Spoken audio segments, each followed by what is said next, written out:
വീട്ടിലേക്ക് കയറുമ്പോൾ തന്നെ യമഹയുടെ ടാങ്ക് അതാണ് കേട്ടോ ലെറ്റർ ബോക്സ് എന്ന് പറയുന്നത്. തുടങ്ങുമ്പോൾ തന്നെ വീടിന്റെ ഫ്രണ്ട് കാണുന്നത് 2 വീലാണ്. ഇവിടെ അങ്ങനെ തുടങ്ങാലോ പരിപാടി. അംബാസിഡർ കാറിലാണ് സിറ്റ് ഔട്ടുള്ള സോഫ.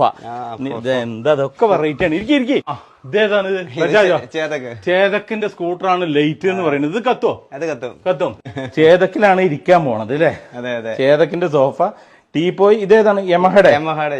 യമഹയുടെ എഞ്ചിൻ വെച്ചിട്ടുള്ള ടീപ്പോയ്. ക്ലോക്ക് സ്വിഫ്റ്റിന്റെ പ്രഷർ പ്ലേറ്റ് അത് നമുക്ക് അറിയാത്തത് കൊണ്ടാണ്. അതും അതന്നെ സാധനം. അത് അതിന്റെ മേലെ സ്പ്രേ ഗണ്ണ് പെയിന്റിങ്ങിന്റെ അടിപൊളി ഒറിജിനൽ. അത് നമ്മുടെ 407 പിസ്റ്റൺ ആണ്. ഫ്രിഡ്ജ് നിങ്ങള് ഫോക്സ് വാഗൻ ആക്കി അല്ലേ?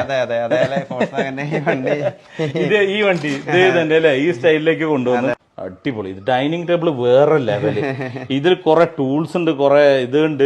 എന്തൊക്കെയാണ് ഇതൊക്കെ? ഇത് വണ്ടികളുടെ കുറെ പാർട്സുകളുണ്ട്. കാറ്, ബൈക്ക്, എല്ലാ ഒരുമാതിരിപ്പെട്ട വണ്ടികളുടെ എല്ലാ പാർട്സ് ഇത് ഉണ്ട്. എന്നിട്ട് അതിന്റെ മേലെ ഒരു ഗ്ലാസ് ഇട്ടിട്ടുണ്ട്. ഇതിന്റെ താഴെ എന്താണ്? വീൽ ഡിസ്ക് ആണത്.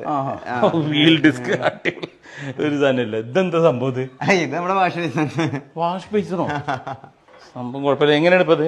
ഇത് പെട്രോളിന്റെ ഒറിജിനൽ പെട്രോളിന്റെ നമ്മുടെ പെട്രോൾ പമ്പിലെ നോസില്, നമ്മുടെ പെട്രോൾ അടിക്കുന്ന നോസിലാണ്. അതിനൊക്കെ നമ്മൾ കറക്റ്റ് ചെയ്തിട്ട് ഇതിനെ നമ്മള് വാഷ് ബേസിനകത്ത് സെറ്റ് ചെയ്ത് നമ്മുടെ അപ്പൊ നമ്മൾ കൈ തൊടാതെ നമുക്ക് ഇതിനകത്ത് കണ്ടില്ല. ഇതായാലും പെടലില്ല.